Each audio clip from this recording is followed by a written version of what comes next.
ஆரம்பிச்சிடலாம். பிஸ்மில்லாஹிர் ரஹ்மானிர் ரஹீம். நம்ம ஒவ்வொரு ஊர்கள்லையும் மதுகபை நியாயப்படுத்தக்கூடிய மூடர்கள், முட்டாள்கள் இருக்கிறாங்க. அவங்க பேரே போட்டிருப்பாங்க, சுன்னத்து வல் வல் ஜமாத்து, வல் ஜமாத்துன்னே போட்டிருப்பாங்க.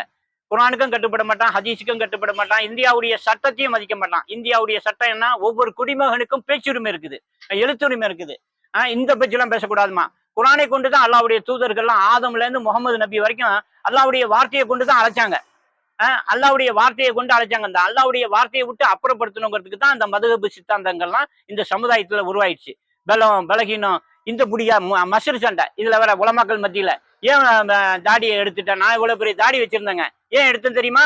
இன்னைக்கு மசரு சண்டை நடக்குதுங்க, இந்த புடியா இந்த புடியாண்டு.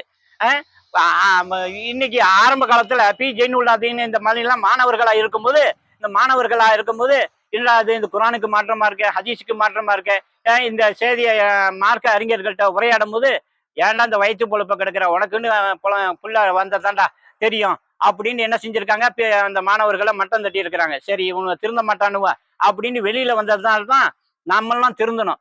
அட பாவிகளா, இவ்வளவு காலமா நம்மளெல்லாம் திருப்பதியில மொட்டை அடிக்கிற மாதிரி தர்கால போய் மொட்டை அடிக்க வச்சுட்டானுங்களே. இந்துக்கள்ல காளி சிலையை காட்டி பயமுறுத்துற மாதிரி பாவா கோவக்காரங்க குதிரையில் வருவாங்க, ஆபரேஷன் பண்ணுவாங்க, புள்ள தருவாங்கன்னு சொன்னதுனால தானே பொம்பளை கூட்டம் பூரா தர்கால படுத்து கிடக்கு. பாவா என்ன புள்ள தரத்துக்காக வந்தாங்க? அக்கிரமத்தை கண்டிக்க வந்தாங்க, அல்லாஹ் யாருன்னு புரிய வைக்க வந்தாங்க. அது அல்லாம பிற சமய மக்கள் பெண்கள்லாம் பிற சமய மக்கள் பெண்கள்லாம் வந்து அரச மரத்தை சேலை கட்டின பொம்பளைங்களாம் அங்க வந்து படுக்க ஆரம்பிச்சுட்டாங்க. ஏன்? ஜோதியா இருக்காங்க முஸ்லீம்கள், உலக லெவல்ல பரவலா இருக்காங்க, கடவுளுடைய அருள் அவங்களுக்கு அதிகமா கிடைக்குது. அந்த அல்லாஹ் சாமிகிட்ட போய் நம்மளும் படுப்போம்னு அந்த தர்கால வந்து அந்த மக்களும் வந்து படுக்கிறாங்க. அப்ப என்ன செய்யணும் இந்த மத குருமார்கள்? எம்மா பாவா புள்ள தரத்துக்கெல்லாம் வரலம்மா, நோய் நிவாரணத்துக்கு எல்லாம் வரலம்மா. வந்தாங்க உயிரோட இருக்கும்போது மன்னர்களுக்கு வைத்தியம் பார்த்துருக்குறாங்க. அந்த வைத்தியம் பார்த்த பொருள்கள்லாம் இருக்குது. அவங்க அந்த வைத்தியம் பார்த்துட்டு அவங்க போயிட்டாங்க. அதே மாதிரி அல்லாஹ்வுடைய தூதரும் அந்த அல்லாஹ்வுடைய வார்த்தையை, அல்லாஹ்வுடைய திருக்குர்ஆனை நம்மள்கிட்ட ஒப்படைச்சிட்டு அவங்க போயிட்டாங்க. இனிமேல் வரமாட்டாங்க அப்படின்னு குர்ஆன் சொல்லுது. இறந்தவர்கள் இடத்துல உன்னுடைய தேவைகளை கேட்காதே, செவியுற மாட்டார்கள், உம்மால் செவியுற செய்ய முடியாது. அதை எப்படி சொல்றாங்க? யூதர்கள், கிறிஸ்தவர்கள் அவங்களுடைய அடக்கஸ்தலங்களை வணக்கஸ்தலமாக்கி கொண்டதை போன்று நான் இறந்துட்டேன்னா என்னுடைய அடக்கஸ்தலங்களை வணக்கஸ்தலமாக்கிடாதீங்க, விழா கொண்டாடக்கூடிய இடமாக்கிடாதீங்க, தரைமட்டத்துக்கு மேல உள்ள அடக்கஸ்தலங்களை இடிச்சு தரமட்டமாக்காம விடாதீங்கன்னு முகமது நபி ஆர்டர் போட்டிருக்காங்களே. ஏன் யூதர்களையும் கிறிஸ்தவர்களையும் கோடிட்டு காட்டினாங்கன்னு தெரியுமா? யூதர்களுடைய அடக்கஸ்தலங்கள்லாம் பாத்தீங்கன்னா சிமெண்டாலையும் மார்பிளாலையும் கட்டி ஃபுல்லப் ஆயிடுச்சு. எங்கடா காலம் நீட்டுறதுன்னு முடிச்சுட்டு இருக்காங்க. ரோட்ல நீட்டுறதா, அடுத்த வீட்டுல நீட்டுறதான்னு அந்த கிறிஸ்தவர்கள்லாம் முடிச்சுக்கிட்டு இருக்காங்க. இந்த நிலைமை என்னுடைய உம்மத்துக்கு, குறிப்பா இந்த மனித சமுதாயத்துக்கு எந்த இந்த அடக்கஸ்தலத்துக்காக அடிச்சுக்க நிக்க கூடாது அப்படின்ட்டு தான், அடக்கம்ன்றதுக்காக இந்த மனித சமுதாயம் அடிச்சுக்க நிக்க கூடாதுங்கிறதுக்காக தான் தரை மட்டத்துக்கு மேல உள்ள அடக்கஸ்தலங்களை இடிச்சு தரமட்டமாக்காம விடாதீங்க அப்படின்னு சொல்லியிருக்கிறாங்க. மேலான கவனத்துக்கு அன்பான சகோதரர்களே, இந்த உண்மையை மறைக்கப்பட்டுருச்சு. மறைக்கப்பட்ட உண்மை வெளியே வந்ததுனால தான் நான் திருந்தினேன். நானும் துபையில பள்ளிவாசல்ல தான் வேலை பார்த்தேன். முதல்ல இந்த பள்ளிவாசல் கட்டின அரபி வீட்டுல வேலை பார்த்தேன். அப்போ அங்க என்னுடைய அரபி வந்து வழக்கறிஞர், இப்ப ஜட்ஜா இருக்கிறாரு. நான் ஊருக்கு வந்த பிறகு ஜட்ஜா இருக்கிறாரு. அப்ப அந்த பள்ளிவாசல் வந்து ஜிம்மா கிடையாது, வக்து பள்ளி மட்டும்தான். இப்ப நான் அங்க கிளீன் பண்ற வேலை தான் பார்த்துக்கிட்டு இருக்கும்போது இமாம் சொல்றாரு, சும்மா அப்பெல்லாம் பெரிய தாடி இதெல்லாம் தொப்பி அதெல்லாம் இருந்துகிட்டு இருந்துச்சு.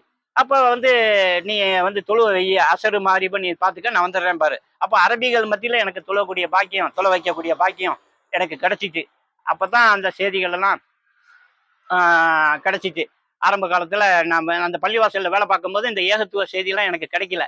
அப்போ அந்த அங்க வந்து வேலை இல்லாத மக்கள் எல்லாம் எந்த எதிர்பார்ப்பும் இல்லாம, அதெல்லாம் இவர் லப்பக்கொடி காட்டுல இருந்து ஒரு சகோதரர், பாய் எனக்கு சமையல் வேலை தெரியும், வேலை இல்லாம இருக்கிறேன், ஏதாவது சேர்த்து விட்டேன் அல்லாஹ்வுடைய கிருபையினால. அடுத்தது காயல் மட்டத்துக்காரு, அவர் வந்திருந்தாரு. பாய் நீங்க வேலையில ஆளுகள்லாம் எந்த எதிர்பார்ப்பும் இல்லாம சேர்த்து விடுறதாக கேள்விப்பட்டேன், எனக்கு டிரைவிங் வேலை இருந்தா சொல்லுங்க, சேர்த்து விட்டேன். அப்புறம் கடைசியில அவர் வந்து பக்கத்துல வந்து நின்று, பாய் நீங்க காலையில ஃப்ரீயா தானே இருப்பீங்க, கிளீன் பண்ணிட்டு ஃப்ரீயா தானே இருப்பீங்க, வாங்க மார்க்கெட்டுக்கு போயிட்டு வருவோம் அப்படின்னு கூப்பிட்டாரு.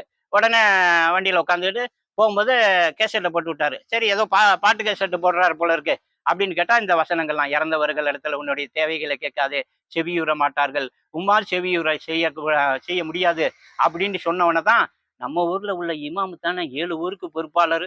எந்த தீமைகளும் நடக்காம நான் கண்காணிச்சிருக்கேன். ஜமாத்துல் உலமாவுடைய செயலாளருங்க. மகுடு கிடுலாம் கழட்டாம விடுறது இல்லைன்னு ஐயம்பேட்டை எனக்கு ஊரு ஐயம்பேட்டை. ஐயம்பேட்டையில வந்து இந்த பிரச்சாரத்தை பண்ணேன். இந்த ஏகத்துவ பிரச்சாரம் எனக்கு கிடைச்சிச்சு. இங்க ஏன்டா கட்டுற? பொம்பளை தான் முளைய மறைக்கிறதுக்கு கட்டுவா. இங்க ஏன்டா கட்டுற?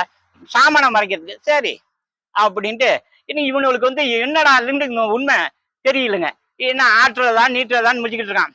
ஏன்னா இப்ப வந்து அரசியல் ரீதியிலேயே இந்த சமுதாயம் சிதற அடிக்கப்பட்டுருச்சு. அதுக்கு தான் கவிஞர் கண்ணதாசன் கூட ஆரம்பத்துல குரானை கேட்டிருக்கிறாரு. யாரு? இந்த இஸ்லாமிய சங்கிகிட்ட தகடு தாயத்து தர்கா வழிபட நியாயப்படுத்துறாங்கல்ல அந்த சங்கிகள்கிட்ட, ஐயா எனக்கு ஒரு குரான் வேணும் அப்படின்னு கேட்டிருக்காரு. நீலாம் ஹிந்து, நீலாம் சுத்தம் இல்லாதவர்கள், உனக்கெல்லாம் குரானை கொடுக்க மாட்டேன்னு வல்லுன்னு குலைச்சிருக்கான். வல் ஜமாத் தானே பேரு, வல்லுன்னு குலைச்சிருக்கான். என்னடா இது நம்மள வல்லுன்னு குலைக்கிறான். அவன் தான் பஞ்சவரணாகிய சூத்திரனுக்கு வேதத்தை சொல்லாதே, சொன்னா அவன் நாக்குல சூடு போடு, கேட்டா காதுல ஈய காய்ச்சி ஊத்து, தொட்டா கையை வெட்டுங்கிறானே.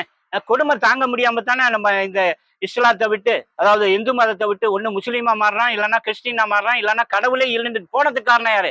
இந்த வல்னு குலைக்கிறான் பாருங்க. இந்த கயவர்களாலதான் இந்த சமுதாயம் தடுமாறி போயிடுச்சு. மது அருந்துறவனை ஊட்டுவதுக்கு, வட்டி வாங்குறவனை ஊட்டுவதுக்குன்னு இந்த சங்கிகள் சொல்லாததுனால இன்னைக்கு மனங்கட்ட தரங்கட்ட நிலையிலக்கு போயிட்டான். ஆனா குரான் வழங்காது. விளங்குமா? 7 வருஷம் ஓதுனவங்க நாங்க மட்டும்தான், எங்களுக்கு மட்டும்தான் வழங்கு. விளங்காத வேதத்தை நமக்கு கொடுக்கணும்னு என்ன அவசியம்? விளங்காதுன்னு சொன்னதுனால தான் லாட்டரி டிக்கெட்டை சொன்னி நிக்கிறான், தண்ணி அடிச்சுக்கிட்டு நிக்கிறான், தரங்கட்ட நிலையில போயிட்டான். அவன்கிட்ட போய் இஸ்லாத்தை பத்தி சொல்ல முடியல. மாற்று மத மக்கள்கிட்டயாவது போய் பேசுவான் அப்படின்னா, ஏன் இந்துக்கள்கிட்ட எல்லாம் போய் சொல்ற, ஏன் இந்துக்கள்கிட்ட எல்லாம் போய் கொடுக்குற? சரி இந்துக்கள்கிட்ட சொல்ல வேணாம், முஸ்லீம்கிட்ட போய் சொல்லுவோம்னா இந்த குழப்பம் பண்ற வேலை வச்சுக்காதுங்க. என்னடா அது சரின்ட்டு நம்ம சரி இவனுகிட்ட போய் இந்த புளிச்சிய எப்பங்காரர்கிட்ட பேசுறத விட பசியா இருக்கிறான் கிராமத்துல, அவங்கள்ட்ட போய் சொல்லுவோம். இஸ்லாத்துல பிறந்திருக்க கூடாதா, சேர்ந்துடக்கூடாதான்னு குமரிக்கிட்டு இருக்கு. அப்ப அமனிதமா ஒப்படைக்கப்பட்ட செய்தியை போய் அங்க போய் சொல்ல பண்ணா, என்ன பை இதெல்லாம் இஸ்லாம் நல்ல கொள்கைத்தான் பை, அதெல்லாம் மாற்று கருத்து இல்லை. சாந்தி சகோதரத்துவம் போற்றக்கூடிய செய்தி தாங்க இஸ்லாம் சொல்றது. அதனால நாங்கள்லாம் இஸ்லாத்துக்கு வரணும்னா நீங்க கேரளாக்கு அனுப்புறது, இல்லைன்னா வட மாநிலங்களுக்கு அனுப்புறது, இல்லைன்னா தேனி மாவட்டத்துக்கு அனுப்புறது, அந்த மாதிரிலாம் வச்சுக்காதீங்க. நாங்க கிராமங்கள்ல மாடு கன்னிகள்லாம் விட்டுட்டு நாங்க அங்க வர முடியாது, புரியுதுங்களா? அதனால இங்கே ஏற்பாடு பண்ணுங்க, ஐயம்பேட்டையில ஏற்பாடு பண்ணுங்க அப்படின்னு சொன்னதுனால நான் அதுக்கு சம்பந்தமா நம்ம ஜமாத்தார்கள்ட்ட சொல்லிக்கிட்டு இருக்கிறேன். மாற்று மத மக்களுக்கு ஐயம்பேட்டைக்கு நீங்க வந்திருக்கிறீங்களா? நீங்க ஐயம்பேட்டைக்கு நீங்க அவசியம் வர்றீங்க. அந்த இதெல்லாம் காட்டுறேன் நான். அந்த ஐயம்பேட்டையில 5 மணி அறிவோம் கொண்டு லைப்ரரி பெரிய லெவல்ல கட்டியிருக்கிறாங்க. அது அல்லாம பெண்கள் மதரசா, ஆண்கள் மதரசா, இந்த மதுகபை நியாயப்படுத்தக்கூடிய மடையல் ஜமாத் தான் அங்க சூழ்ந்து நிக்குதுங்க. ஏன்னா அந்த மக்கள் மத்தியில அந்த லைப்ரரி எதுக்காக உருவாக்கப்பட்டுச்சுன்னு சொன்னா, மாற்று மத மக்களுக்கெல்லாம் பைபிள் என்ன சொல்லுது, பகவத்கீதை என்ன சொல்லுது, திருக்குறான் என்ன சொல்லுதுன்னு அவங்களுக்கு தெரியல. அவங்க எல்லாம் வந்து படிக்கட்டோங்கிறதுக்காக தான் அந்த லைப்ரரி உருவாக்குனதுங்க. அந்த லைப்ரரி உருவாக்குன இடத்துல இந்த சங்கிகள்லாம் போய் உட்காந்துக்கிட்டான். ஏதாவது ஆரிய பாப்பனர்களுக்கு மண்டையில வாழுங்க, இவனுக்கு பேட்டால வாழு. இவன் அங்க போய் நின்றுகிட்டா எவன் வருவான்? என்னடா எல்லாம் இந்துக்களை முஸ்லீம்களா போய் நிக்கிறாங்க, நம்ம எங்க நம்மளை தப்பா நினைக்க போறாங்கன்னு அவங்க இந்துக்கள்லாம் வந்து அங்க படிக்க வர்றதில்லை. இப்ப அதை ஆர்வம் மூட்டிக்கிட்டு இருக்கிறேன். இஸ்லாம் அல்லாத மக்களுக்கு ஒரு அறிமுகம், ஐயம்பேட்டை அறிமுகம்னு ஒண்ணு தேவை. நீங்க இந்த இடம் வந்து ஆரம்ப காலத்துல மூதாதையர்கள் கட்டின பள்ளிவாசல் ஒண்ணு, மதரசா ஒண்ணு இருக்குது. அந்த மதரசா வந்து இப்ப இன்னைக்கு மண்ணை ஏதோ ஒண்ணு யாரா கன்சல்டிங் பண்றவங்க எல்லாம் அங்க போட்டு வச்சிருக்கிறாங்க.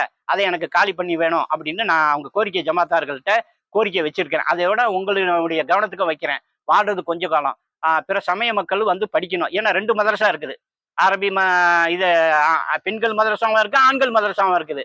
அப்ப அவங்களுக்கு நமக்கு கிடைக்கப்பட்ட செய்தியை தெளிவான சான்றிதழோட மக்களுக்கு மத்தியில அவங்களுக்கு போட்ட வேணும்.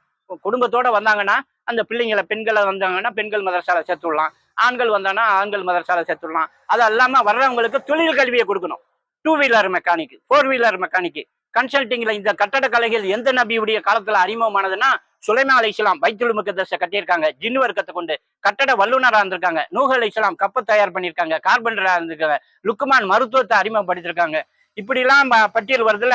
இந்த கட்டட கலைகள்ல எத்தனை செக்ஷன் இடத்த வாங்கினா முதல் வேலை என்ன? பத்திரம் எழுதுற வேலை. மதரசால பத்திரம் எழுதுற பயிற்சி இருக்கா? தோன்றதுல இந்த கொத்தனார், carpenter, plumber, computer, wiring, binder இவங்க இருக்குல்ல. யாராவது கட்டட வல்லுநரா இருந்திருக்காங்களா? ஆடு மேய்ச்சாங்க, ஒட்டகம் மேய்ச்சாங்கன்னு பேசுறாங்கல்ல. ஒட்டகம் மேய்க்கிறதுக்கும் தயாரா இல்லை, மாடு கறக்கிறதுக்கும் தயாரா இல்லை. சரைக்கிற தொழிலாவது கத்துட்டு வரானா வாக்கிம் சலாத்த வாத்து ஜக்காத்த. இவங்க நம்ம சமூகத்துல பிரிஞ்சு கிடக்கக்கூடிய சமூகத்தை இப்ப பிரிஞ்சு கிடக்கிற சமுதாயம் தெளிவு பெறணும் அப்படிங்கிறதுக்காகவே இந்த செய்தியை உங்க மேலான கவனத்துக்கு வச்சிருக்கிறேன். உங்கள் மீது சாந்தியும் சமாதானமும் இதை கேட்டதை எல்லாருக்கும் பகிர்ந்துங்க, ஷேர் பண்ணி விடுங்க. இன்ஷா அல்லாஹ். அஸ்ஸலாமு அலைக்கும் வரஹ்மத்துல்லாஹி வபரகாத்துஹு.